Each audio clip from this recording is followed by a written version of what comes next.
Well, hey there. How you doing? Dave Fennoy here. It's another Ask Dave Fennoy Anything because, hey, it happens almost every Wednesday. I got to warn you.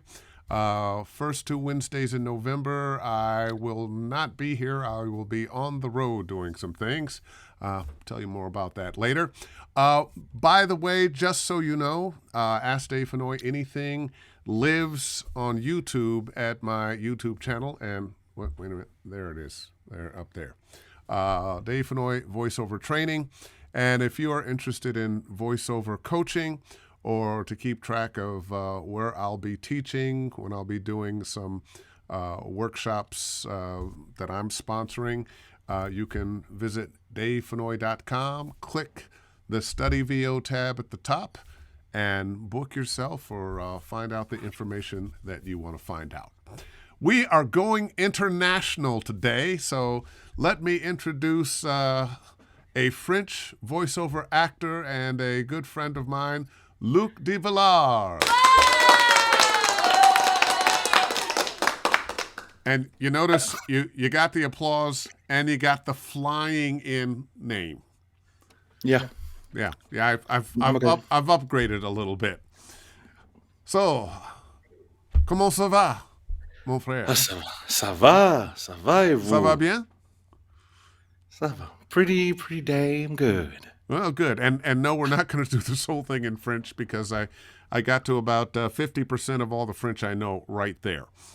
So, welcome. I know you are up after hours to be here, and it is much appreciated. But, you know, I like to get a variety of folks on, and we have rarely had international guests whose language is not English. And you are a bilingual voice actor living in France. And in the promo, I mentioned your town. People often say, do I need to be in a big town? And you're not in a big town.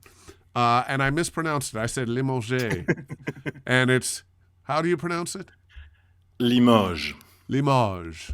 It's a French thing. We put lots of letters, but you don't have to pronounce them. It's just there because it's French. That's some of us here do the same thing. But, what does Limoges mean? You were saying something about...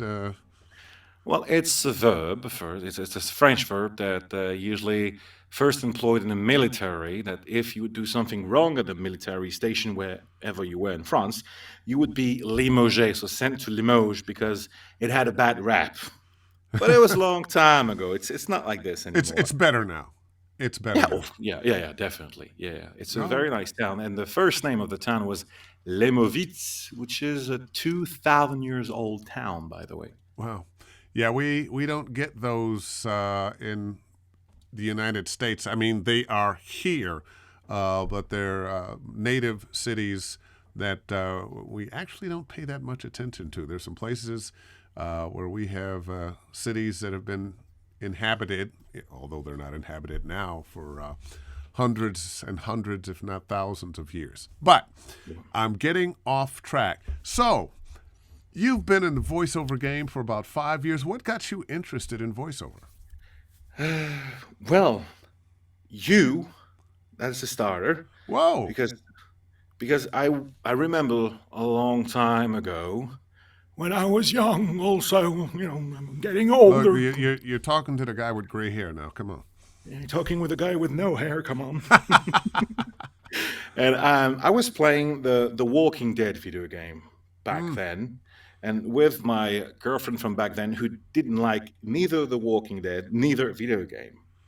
But still, she loved the game, and so did I. And at the end of the first season, well, I'm not going to spoil, we were both crying like, oh my God, how can you do this to us? And it was like, I want to do this. I want to be able to give such emotion, but not necessarily on screen, because when you're a big guy and European and bold, they always give you the role of the bad guys. In voice acting, I can have a chance to play the handsome lover. Not just a handsome lover, just like to be able to create something completely original. For me, a video game character, in movies, in France, we do voice dubbing for an American movies. We'll have the French voice, but it's just part of the job. The actor on screen is doing the biggest part. But in video games, even if the game has got an English version at first, the French version is not based on the English version. We recreate the soul. The character is an empty shell. No matter how good it looks and moves, it's an empty shell. And it's the job of a voice actor from all around the world to basically possess the character, something you can't do in voice dubbing, for example. Yeah, well, one of the things, dubbing, and here in America, we went from anime to dubbing because the world has changed. There's so many great shows. I know the big hit right now is Squid Game, which is a Korean show. Did they dub that in French as well? Everything on Netflix is dubbed in French. And you've been doing some work for Netflix, yes? Indeed I do, yes. So did you dub in the Squid Game? Not in a Squid Game. I have not done like a normal series. It was a documentary series. It was like Inside the World's Toughest Prison. So it was a voiceover, and it's a mix between. Basically, you will hear the voice of the guy on screen because it's a reality TV show, and but I have to act, but not act too much. I just go with the flow. So it's a bit tricky, actually. Yeah. Okay. Well, let's back up a little bit. Yep. I like to ask people about their studios. You've got your microphone sitting up there. Tell me about your studio. Well, it started from scratch. Like maybe 4 years ago, there were eggshells in there. The things you put eggs in. Well, yeah. I remember back when I was a musician, that was one of the things we did to make a room sound good. I don't know if it worked or not, but that's what we did. No, it's a legend like the unicorn, unfortunately. But yeah, I had nothing. I just had a friend who lent me a small microphone, a small Focusrite sound card, first generation, like lousy stuff, Windows XP and Audacity. I had nothing, but I just wanted. And so tell me about your mic there. Is it breaking? I'm still hearing you, but it is breaking up a little bit. But let's march forward. Okay. So this microphone is not necessarily the most expensivest on the market. It's an Aston Spirit, and it's very dynamic for, I would say, big voice, because it's usually for musicians. But with my voice, it works pretty dang good. It's really good. Clients love it. I love it. This mic chose me. By the way, the name of the mic is Dave. Just you know. Told you already. Okay. Well, what's your interface? Pro Tools, mostly. And for small jobs, like small commercials here and there, I still use the good old Audacity. Works like a charm. Oh, okay. It's an upgraded version of Audacity, though. It's just not the common one. Yeah. And for those who didn't understand, I think you were saying Audacity. Oh. The free version? Yeah. It was the French accent. It said Odyssey. Excuse me. Sometimes the accent can come back. No, that's all right. That's all right. It's all good. And I got a comment here. I'm going to pull this one up because Stephen Diaz, Aston Crew Unite. Indeed. I've seen those in a few studios. Now, when you sent me your bio, I had to chuckle because it was different than any other bio I've ever seen. What you said is your first step in becoming a voice actor was to become a fan, and then to try, have fun, make mistakes, learn, and keep trying. No one's ever quite put it like that. Tell me your philosophy on how you got in 5 years from nowhere to being a voice for Netflix, a lot of game companies, and French national TV. Well, it's first you have to if you want to do any art, you have to love this art. else you won't be good at it. It's the same. If you want to be a doctor, you need to have this thing that I want to help people, and in voice acting, I want to make something. I want with my voice, I want people to laugh, to cry, to whatever. You need to love this so you can understand it a little bit more and have a more personal approach. Also, that brings it brings more richness in it, I guess. And so I started on amateur stuff because you can't enter the voice acting world as a newbie and say, "Hey, give me some Netflix job. I'm here. I'm ready." It doesn't work this way. You need to build a name. So there are some amazingly good websites in America. I'm going to quote one, which is Casting Call Club, which is for lots of fan stuff and small jobs. And I started on this. They're like projects, literally hundreds of projects every day on this thing. It's quite amazing. So I started on this small project here and there, and cranking some jokes because it's amateur world, so you can speak up like more easily, and you can crank some jokes and make some friends, and these friends, will get you on some other job, and on and on, and eventually you evolve and you leave Casting Call Club. Now I'm offering projects on Casting Call Club to help some newbies, new bloods, new guys, Newbies. That was good. Good. newbies. And yeah, just I started on this to build a network because in France it's a bit complicated. Maybe we'll come back to this later. And eventually, after doing some small project here and here and here, there was like a video game. I guess it started like this. Who needed not necessarily a French voice, but just someone who would sound depressed. It was a Let's hope Russian that's game. not typecasting. Well, say you're gonna play a drunk, depressed scientist. I was like, sure, call me. and, so the thing is, I was really drunk when I wanted to record the voice. So you really Kids, got into don't character. yeah, don't do this at home, kids. It's Yeah. difficult. It's pretty hard. But I was inspired by Jack Nicholson in Easy Rider. What do you want? Oh, And okay. I'm not gonna do this again because it's very hard. Uh-huh. And I had to re-record the next morning when I heard it. I was like, oh gosh, it's a good thing I didn't send that to the client. And this game was not, then they wanted to dub it in French, and he went to a studio, and I went to call the students. Hey guys, I did the English version. Can I do the French version? And there's like lots of administrative thing, and it's a little bit closed world. So we had some discussions. I didn't end up doing it, and they didn't want to do actually the French version. But I met some people at the studio, meeting someone, talking with people, meeting a big voice in France. Say, hey, I loved you in that game. It was wonderful. So, oh, you're a fan, but your approach is very strange. We're all professionals. We just shake hands, eat, and say, oh well, I'm different. I'm just a fan, and I love this, and I do this.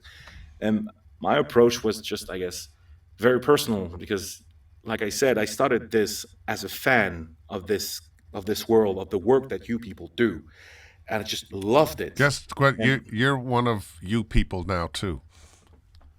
true, yeah. Nah, I forget that sometimes. And well, I'm still a fan of voice acting. That's the thing. Yes, I am a voice actor, but I'm still a fan of the work that you do.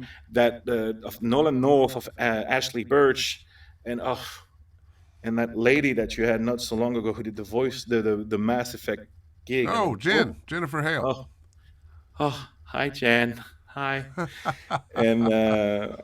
And hopefully, I'll keep on trying to work with people that inspired me to do this, whether it's in or French or English. And lucky me, I have managed to work with at least, let's say, 65% of the legends I wanted to work with in France. It's done. When it comes to America, it's a little bit complicated. I'm trying to find a way to work with Bruce Campbell. Well, hurry up. He's getting older. So Well, now, who are the legendary voices in France? Well, there is the guys have been doing a voice dub for 40, 50 years. And when you Unfortunately, say voiced up, so you're talking about the industry of taking shows from other countries and dubbing them into French. yeah. Uh, those are the voice stars. What about the commercials and the TV promos and the movie trailers? Who are the voices that do that? They're not necessarily popular voices. It changes from time to time. It's a big voice. And for trailers, we don't have that much of voices now in trailers, No, unfortunately. it's There's kind of just like, happening here too. yeah. For commercials, yeah, those are gigs for everyone in the business. Sometimes there's a big voice here and there.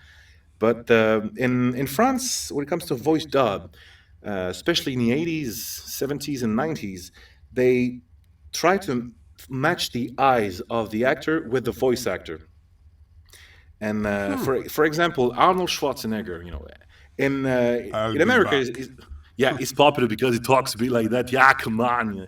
It's in France we have no idea about that because he's got this beautiful French voice of a guy called Daniel Beretta, But and the voice. so in France, Arnold Schwarzenegger sounds beautiful and deep. Oh yeah, I'll oh, be back. and it's been the same voice in France for more than 30, yeah, 30 years. Same with Bruce Willis. Well, unfortunately, his voice dub died a year ago, so we've lost quite a few legendary names recently. It's sad. It's the same with Julia Roberts. Morgan Freeman's got the same voice actor doing this voice for more than 40 years. And they try Does to always. uh, does a Morgan Freeman voice sound like Morgan Freeman in French? Oh, well, the voice actor doing the voice for Morgan Freeman is a white man, so the voice is a little bit different. The notes, but the voice is unbelievable. I mean, Morgan Freeman could already have something, a voice that is a beautiful instrument. Although you're better, Oh, don't come on worry. now, come on now. Oh yes, you are. Yeah, See, he's not here Morgan interviewing might me. hear that and send his guys after me. No, I think he's a wonderful person actually. Yeah. But the voice in France is wow.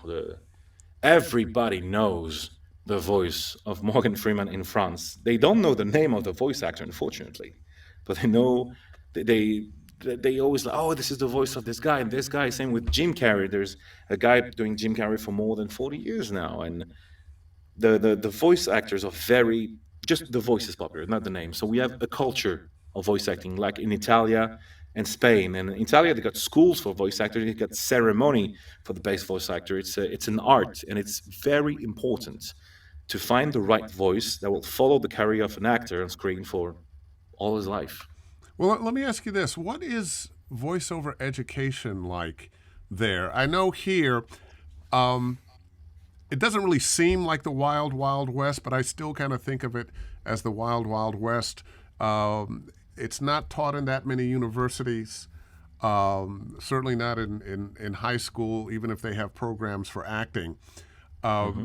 And most of the training that you're going to get is going to be from people like myself who have been doing it for a while. And unfortunately, sometimes people who don't quite have enough experience and know what they're doing enough. There's a lot of that, unfortunately. Mm. So I still kind of feel it's a little bit of the wild, wild west here.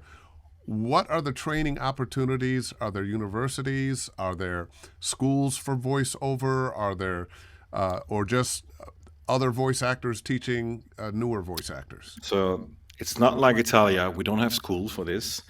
Some studios are now, let's say, school for like a week or two, and there's some really good and legit classes. Like there's one called l'École de la Voix, School of Voice. It's pretty good. There's a new one called Audio Workshop, and I'm gonna do a big promo for them because they're amazing people. They're wonderful. They make you feel at home. There's some great ones in Lyon, in Miroslav Pilon. It's a great school, but it's only for a week or two. It can be expensive. Same in America. Some big voice actors. Well, not the voice actors who do the dubbed in movies. They're popular. They have their life. They don't want to do it. The people who give lessons and try to help are voiceovers or commercials or independents, and you know a few of them. There is Stéphane Cornicard, Oh, I know Stefan. a voice like chocolate, and he's a wonderful guy. There is the beautiful and wonderful Estelle Hubert, as you know. Oh yeah. A- And maybe you know Pierre Maubousset, maybe I perhaps. don't know The f- Pierre Meboucher, but while we're talking about that, Jen Henry popped up and she wants to know, do you happen to know David Vicente? well, I don't necessarily know the name of everybody in the street in France because I call everybody "Hey, dude." Well, it was a shot in the dark, so. But it's a possibility. There is a big chance that because it's a small world in France, so it's a big chance that I do. I have not worked with that person, but the name rings a bell. Hmm. Now, I'm going to tell you, I noticed something that you're talking a lot about dubbing. Mm. And, in the United States, dubbing is really just now becoming a thing because of the international market, because there's so many places to find entertainment: Amazon, Netflix, Hulu, so forth and so on. All of these platforms that Mhm. need programming. So if something's a hit in France or Korea or Germany or wherever, now there is a business in the United States of dubbing those programs into English. But this is something that you've been doing in France and Germany and Italy for a long, long time. So I think you guys are probably way ahead of us, except our Spanish market. I'd say 60 years now, Wow. Wow, wow, wow. if not I, more. I noticed, I have a couple of friends that have some dubbing companies here that used to just dub from English to Spanish, and now they're Mhm. dubbing from this language to that language to another language. It's all across the board, and this is something new. Um, what have you learned? What tips would you give for somebody that wants to be a dubbing voice? What are the skills you have to have? First of all, you need to love movies. You need to love movies. You need to be able to recognize, oh yeah, I heard that voice in the movie and now he's doing someone else. You need to be interested in that. You can't just say, oh, I'm going to do this, seems like a fun job. No, it doesn't work this way. It is a fun job, but it takes hard work and knowledge. So you need to be passionate at first. And then some acting skills can help, really. And those dubbing jobs are like it's a big industry. With Netflix, I was lucky to work with some amazing people, and I was, let's say, lucky, but the world was unlucky. We had COVID, the pandemic, Ah, the first pandemic. So the big studio were closed in France. So suddenly it was like, okay, you independent people, you know how to do it, let's do it. And but most of the movies are dubbed in the big studios. There's like this huge company in Paris called Dubbing Brothers, and they have a studio in LA, I believe, and that's their specialty. So for voice dubbing in movies, you need to have a few acting skills, definitely, because it's quite hard, and also to live in a big city. because it's That expensive.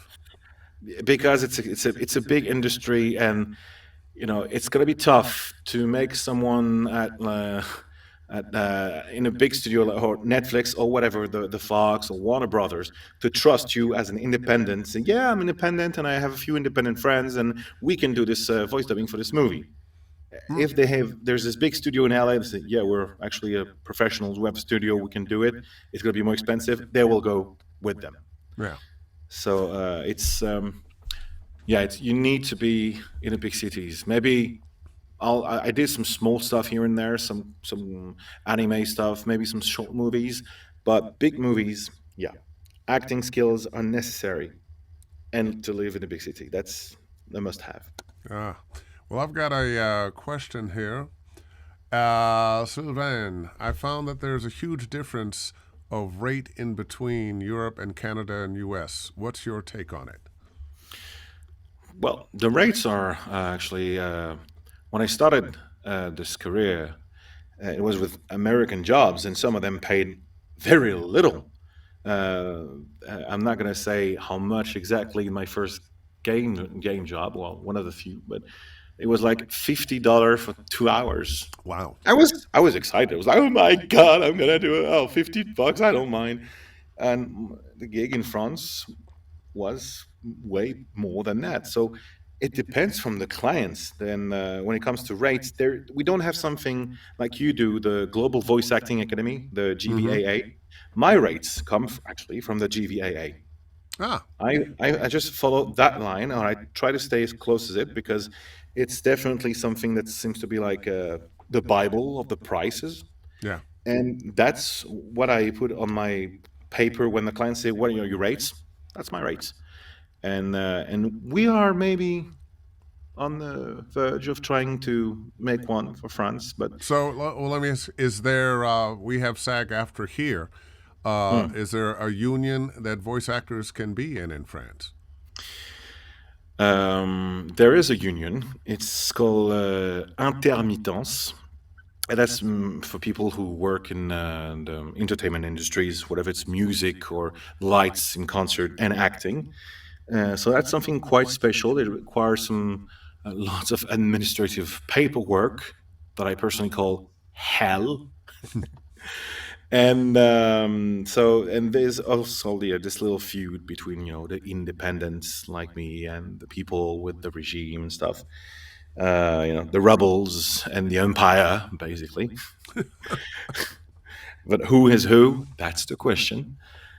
And but yeah, there is a possibility for both. If you are in a big city and if you want to be an actor, because you can't just be a voice actor, like I just want to do voice acting. No, you can't just do voice acting. Yeah, you have to do a little bit of acting also, or you have to do some commercials or audiobooks or e-learning. And that's a common mistake that many people do when they start. Like me, they say, "Oh, I love anime. I love video games. That's all I want to do." That's not going to work this way. You need to understand what the Broaden your voice world. horizons and Yeah, learn to do some other genres. Speaking of which, we were talking a little bit before we came on, and just now you mentioned e-learning, yeah. and I noticed in your email signature. Ah, You have augmented reality and virtual augmented reality. Um, they're mentioning it. So, what are you doing with virtual reality and augmented well, reality? well, that's And what's the difference? oh, well, that's it's not directly me. It's a beloved friend that I really, really like, and decided that I will help her. She's creating this new thing, and I love new technology, except text to speech, and Yes, down and with text to speech. well, maybe you can talk about that. But there's something quite horrible that happened with text to speech recently, and so basically she's creating this new studio. Well, everybody knows what virtual reality is. If you don't, get out of your cave. But basically you put a headset and you are into a virtual world. It can be for video games, it can be for tourism, it can be for learning some stuff, or sometimes it's used in psychiatry to help people to face some situations. So it's Psychiatry. I didn't know that. well, yes, some people who are afraid maybe to go in the water or spiders, you put the helmet, and they'll And then scare the make hell some. out of them with spiders crawling coming at them. Well, actually, that's a program that I was talking with my friend that maybe we'll try to create. I want to call this game basically Face Your Fear. That if you're arachnophobic, you'll put the headset, there'll be some spiders. And if you want to beat the game, it's simple. Stay calm, and the spiders won't come. If you're in the So, water, so there's a biometric. Somehow it's finding out how it can feel how you're feeling. yeah. They've got sensors on you that No, give no, no, no, signals no. that maybe you're a little Well, tense. Well, if you there's a signal stuff inside the headset, and sometimes yeah, on the things you have to hold in your hands. But if you're afraid and there's spiders, you will oh jeez, oh spiders, oh boy, oh no, you'll move, and it's easy to spot. Maybe you can put something that if you see your Or heart just rate close your going high. eyes. I don't see any spiders. I don't see any spiders. I don't see any spiders. Yeah, You And know, augmented. it's interesting. As a little off topic, just on virtual reality, one of the issues that they have now is because if you're in a movie theater for a horror film, and this being getting close to the end of October, we've got Halloween coming. Do they do Halloween in France? Oh yes, we Okay. do like Halloween. So we've got lots of horror movies, and they're playing on television. Well, they've been trying to make, and they have made horror movies for video games. But when Yeah. they are working on them for virtual reality, they find that people are even more afraid. If you're in a movie theater or your house, you have your peripheral vision. You have other people next to you. You're seeing other things, even though the things are scary and they're right in front of you. You still have an anchor in reality. But with virtual reality, you don't. Your eyes, your ears, and they say it can be especially dangerous or impactful for children. Well, it can be. Well, yes. I mean, if it's too scary, just take off the headset.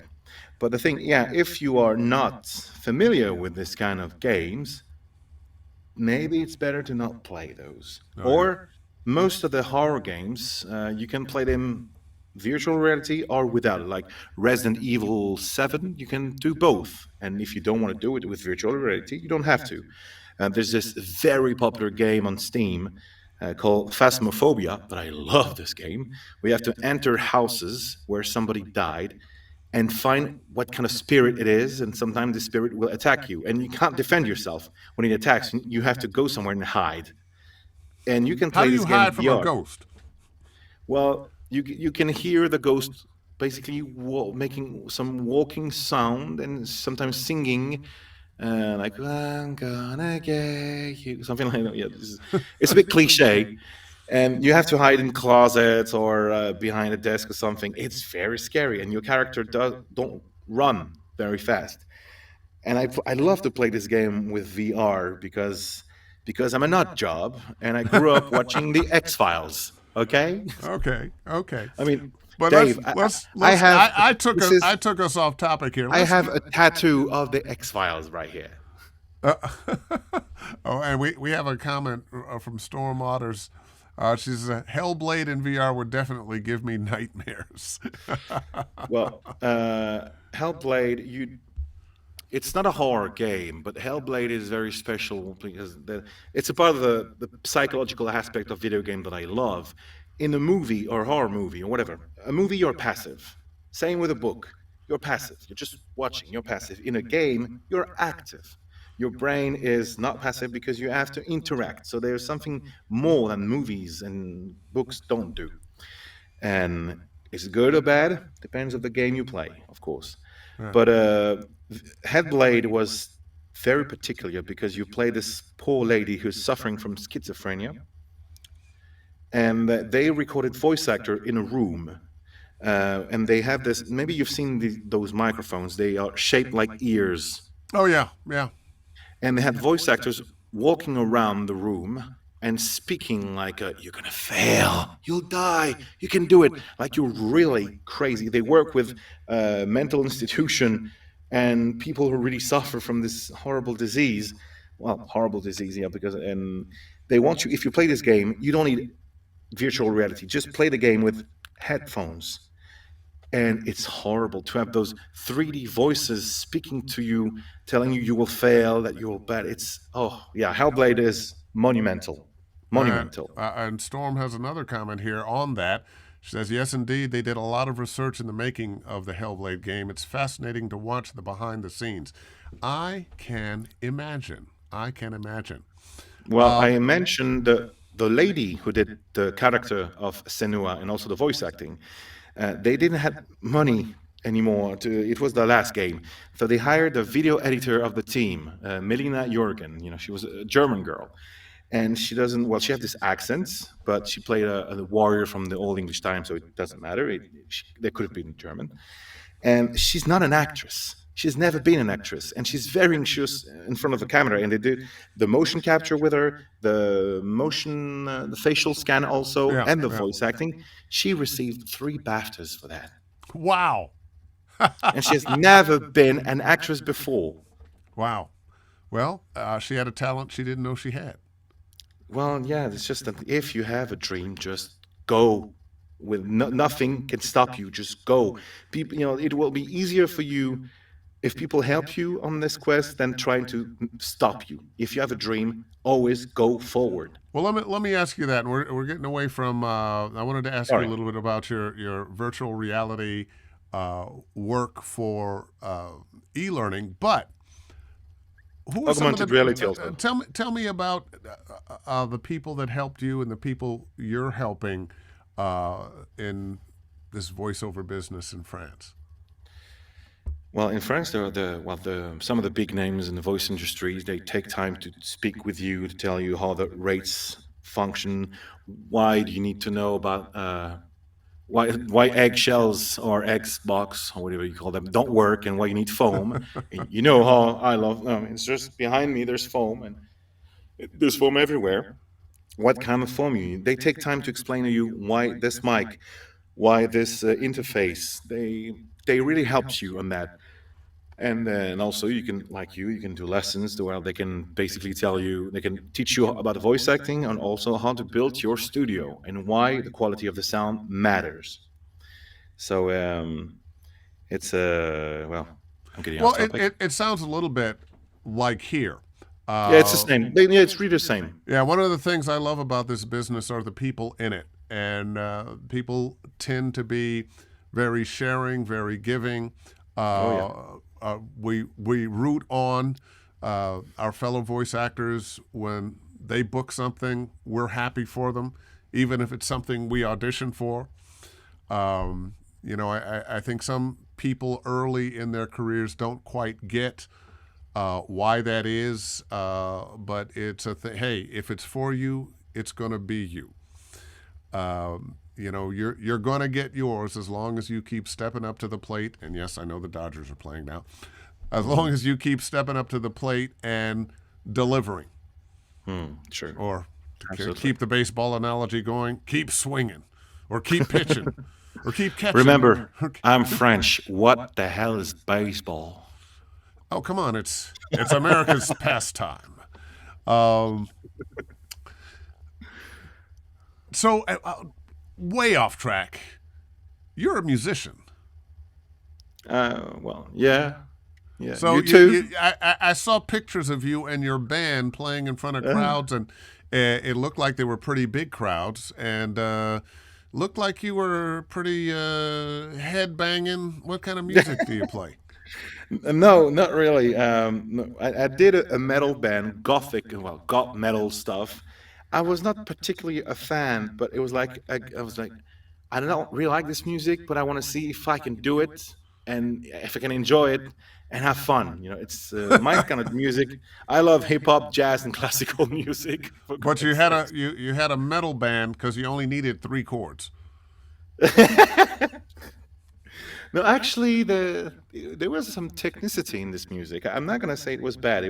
We had some great fun, and maybe we'll put that on track again. But I did some jazz and some hip hop, and sometimes jazz and hip hop in the same time, Hmm. and it was amazing. We had some crazy tunes like "Itchy Tricky Figure Wiggers," great tune. Or we had the one called Tzatziki and another one called Viagra Pie. Viagra Pie. Yeah. Yeah, get a big slice. It was a love song. It was okay. Yeah. Well, sure. Why not? Viagra Pie. Um, Circling back with a question here from Jimmy Bancole. Looks like an Aston Martin. I think it's the name. How does he find the performance? And we kind of covered this a little bit in the beginning, but how Oh, do this one you is find that mic? Aston. It's Aston Spirit. Aston Uh, Spirit. yeah. For now, Aston Martin is the car. yeah, and I don't have one of these for now. And plus, 1 meter 90 centimeters. I'm too tall for these cars. And well, for me, the quality is good. It looks good also. I know there are better mics like the famous Newmans, the ones that you have in your booth, Well, but they're very I've good. got two in my booth. A 416, which I use most of the time, and my 103, which it's not really for backup. A lot of times, clients just, I want the 103, and but my 416 does all the heavy lifting. Well, I had the opportunity to try different mics, more expensive, less expensive, and this one I tried out, and I don't know, the feeling was like he was looking at me, I was looking at him, I was like, "Want to hang out?" And he was down with it. And, So now, and I are called him there? Dave. Tell me about agents. Are you your own agent, or do you have somebody helping you find work as an agent? Well, that's the tricky part. We have a few agents in France. I would say maybe less than 10. I'm not going to say absolutely sure, but we don't We've have got more much. than that in LA alone. I know, I know. I have a few American agents, but I don't have French agents.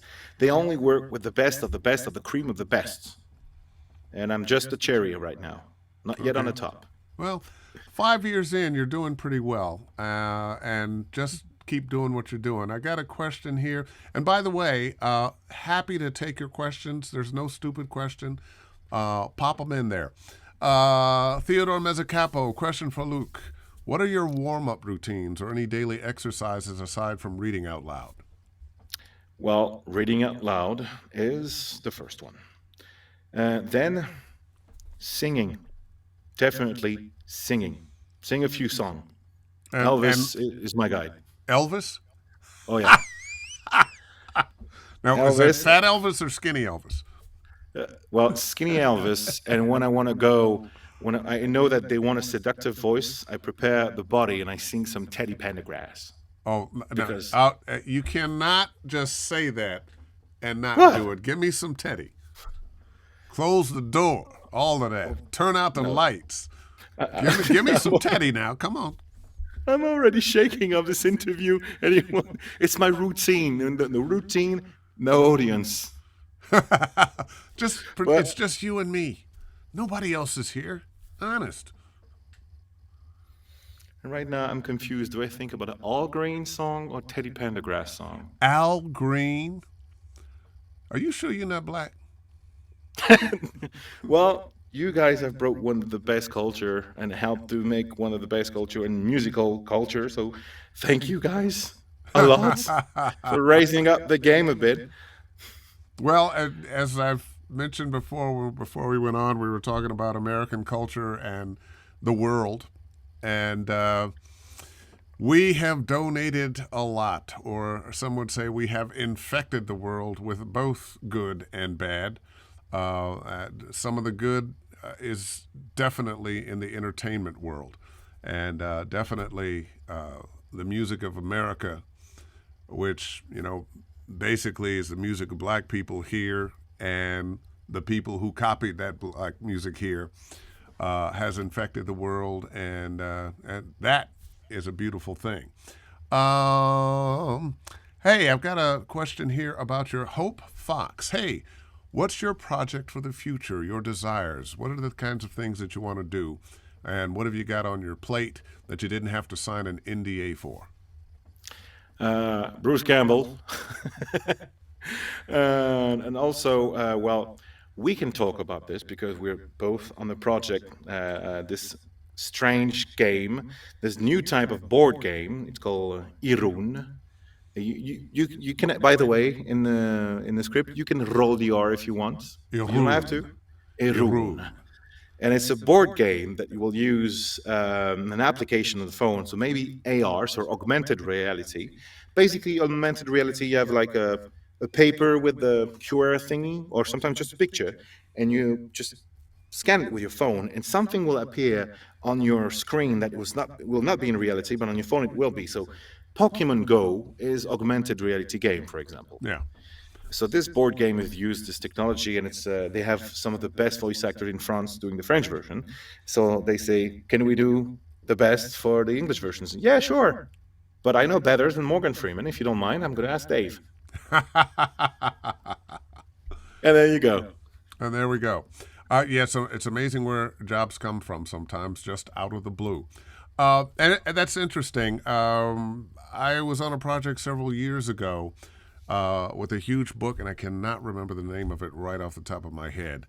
But a huge book, and when you looked at the book and you had the program from your phone or your iPad, characters came to life and spoke and did battle and had chase scenes and That's augmented reality. yeah. Yes. It never, yeah, I mean, it did okay, but it never really caught on big time. I think sometimes the idea of, I got to flip the page, now I got to hold my phone over this thing. Oh, yeah, wait a minute, did I get it? Just, okay, there it is. It's a new technology, but it's getting better. And for the last answer for my design of future, I definitely want to give a try to motion capture and facial scan. Okay. Well, which are all big here. You get in the black suit with the dots on it and the dots on your face. The hair and makeup for me is they tie my hair back or put it in ponytails or something. Dots on your face. You got a camera sticking out the side and and a microphone here. And it's a little different. When I'm teaching voice acting, I don't include motion capture because it's more like being on stage, because you have to memorize your lines and you are interacting with other characters. But I love it when I get to do it. And right now, they can shoot you and they'll have the screen up and you will see the character or creature or whatever it is you're playing right there. It's fascinating. It's fascinating. So anybody who's booking for that, you can give me some more. I know. What was the last motion capture you did, and you can mention? It was just before the it's Gears of War. And it was Really? it was just before the pandemic. Yeah. There's a Gears of War that came out just before the pandemic, and we did some motion capture for that. And I play a character, Keegan. And it was a lot of fun. A lot of running around, jumping up on stuff, falling off of stuff, rolling and tumbling, which more often than not these days, when my character does motion capture, it's me being the voice and somebody else doing the motion capture when there's too many stunts and falling and flips and turns and whatnot. I think they think my acrobatic days are over. I'm not sure that they are. Well, maybe we should try and keep a medic nearby. Well, yeah. And so, what's your typical day like? Well, not so long ago, it was just like looking on some pay to work sites. There, some that are pretty good, and some that aren't at all. And checking out if there's some jobs. Now, Usually are on those those, pay-to-play sites that are American or are they French? there are a few in France, but not all of them are keen to work with home studios. That's the problem. Usually, it's an offer to say, "Come to the studio, come to Paris." Ugh. And it's changing. It's changing a Well, bit. I would think after this year and a half of pandemic, I know one of the first things that happened here was when they realized this thing was going to last longer than a month or two. They started making sure that people had good home studios, or they would send equipment. If they wanted to book you, they'd send equipment to your home and give you instructions on how to set it up. Or they always want to know, well, what microphones do you have? What's your interface? What's your booth like? Send us a sound sample. Hopefully, that will also come to France and Limoges. Before the pandemic, the feud between the home studios and studio was like fired up, and it's been for more than 10 years now. And suddenly, some of the big voice actor in France, they're like, they have a group, I'm not going to mention, where they proudly say that they are against home studio, that it's not professional work. And this is why you have to pay for real studios and real actors. I don't completely disagree with them because I know they just try to protect what they have. And I understand. Although saying that we're not pros ain't true. And so they were so much against it. And suddenly, during the pandemic, they were all proudly posing in their home studios. Suddenly.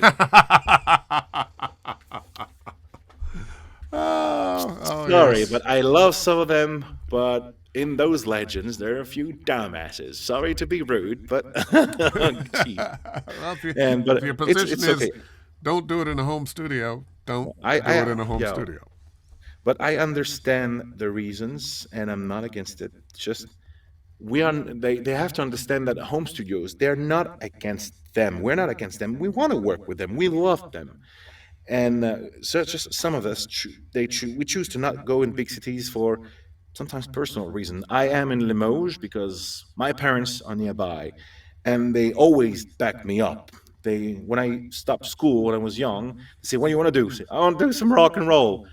A normal dad will go, no, no, no, no, go back to school, blah blah. My dad say, cool, I'll buy you a guitar. And I did some rock and roll. And when I wanted to try voice acting, was like, oh, you want me to help you to build the booth? I was like, oh, okay, thank you, Dad. My parents are best person on the planet, and they're a bit older now, and I know they need me to be around, so I want to be there for them the same way they were here for me. And if one day I will be a dad, what kind of parent I will be if I just choose my career over my parents, people who always back me up. So I want to be there for them, and I live a good life here. I don't do all the big Netflix movies all the time, but I managed to get gigs for Ubisoft and EA Games and oh well, not necessarily always my studio. There's a professional studio not so far, and I'll salute them. They're wonderful people Oh, what's the called name of the studio?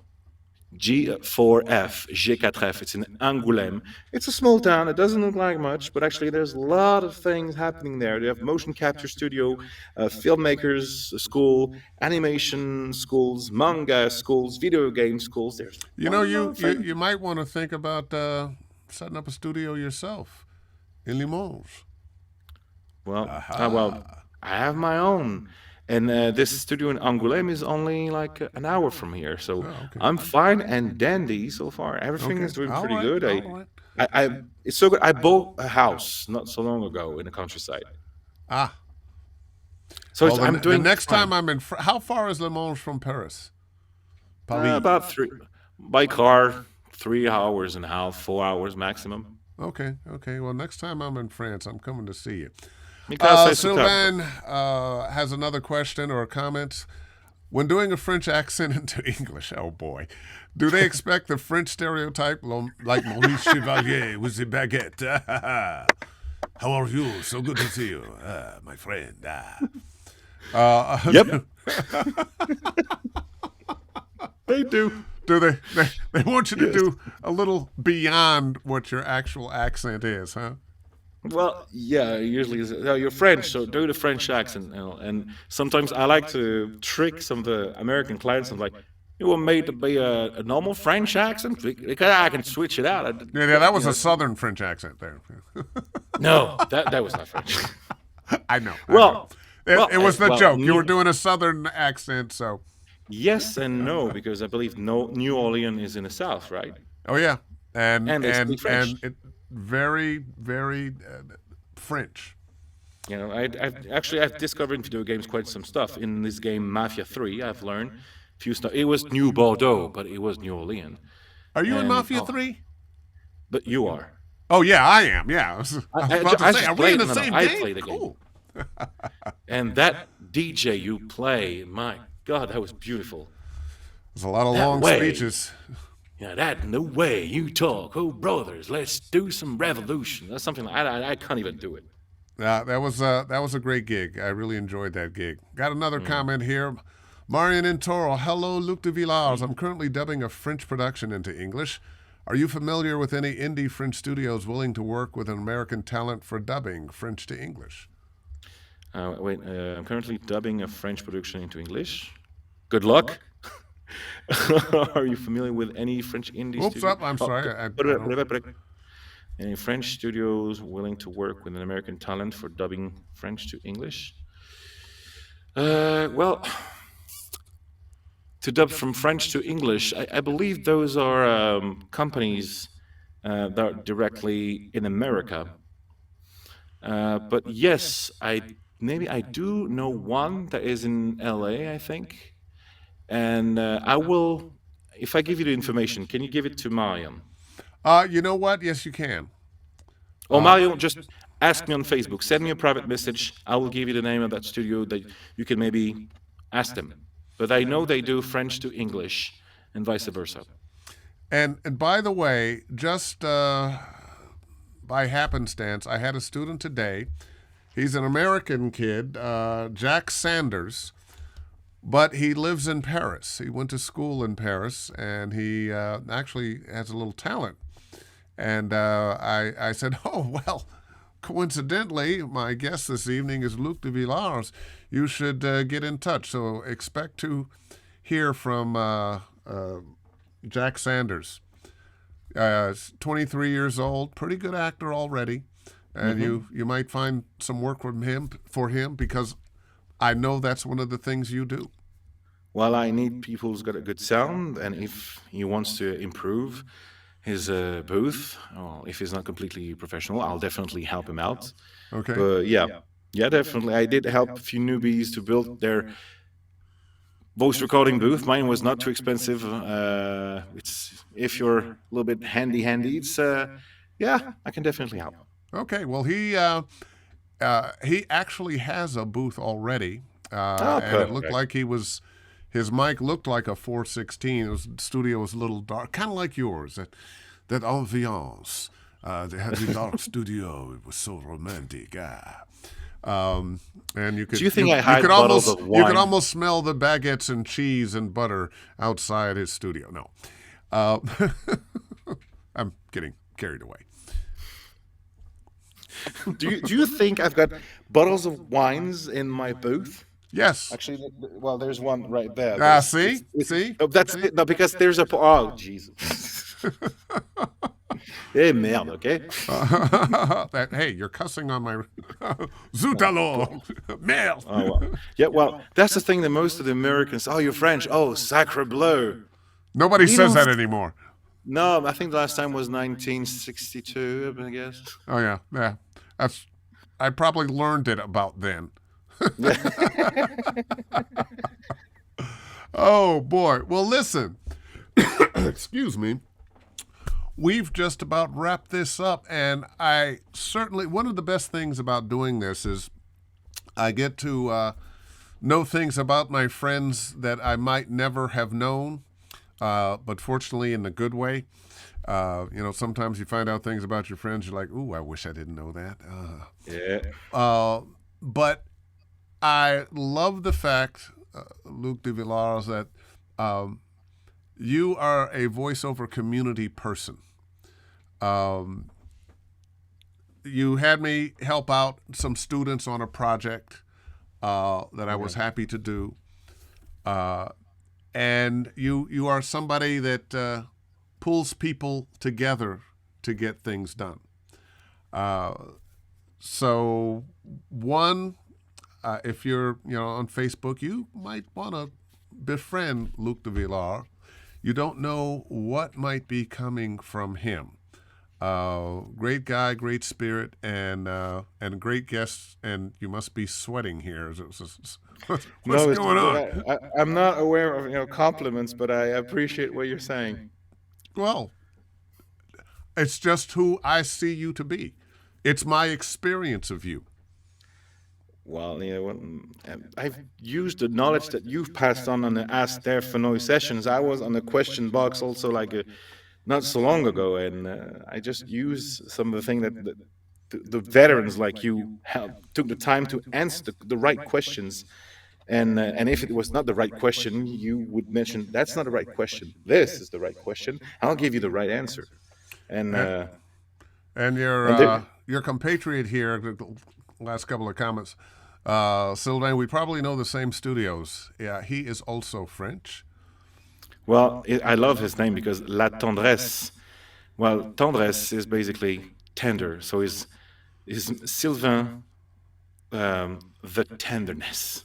That's the name Okay. of that's his name. That's a beautiful name, by the way. That would be wonderful for the French lover. Oh, careful. When you say my name, I know I am there's an David S. Tenderness. But when you say my name, I know there's an S, but don't pronounce it. Because when you do, the Americans do this quite often, it sounds like Luc Devil's arse. Luc de Villars. Yeah. There yeah, you go. I have nothing to do with I Satan's got one bottom. more from Storm here. I think she's talking about the wine in your booth for mouthwash. No, for mouth noise, I use your technique, green apple. Green apples, and they work. They truly Yep. do work. They truly And do it work. tastes good. They do. Well, listen, I'm going to let you go. I know it's a ridiculous time of the night there, and I want to thank you for joining me and sharing your experience on the voiceover trail in France. And I will be talking soon and working on that project. Before we go, I'm so tired of being alone. I'm so tired on my own. Won't you let me go soon as you can? That's my little, All right, well, You let's want- just you hope. wanted- Let's hope nobody throws grits in your face. I was trying something. Maybe I shouldn't, but I don't care. I No, did it, it's and I'm all happy. it's all good. It's all good. Yeah, I think I'm gonna drink that bottle of wine anyway right now. There you go. Well, I will talk to you soon, my friend. Yeah, All take the care. best. Bye bye, everyone.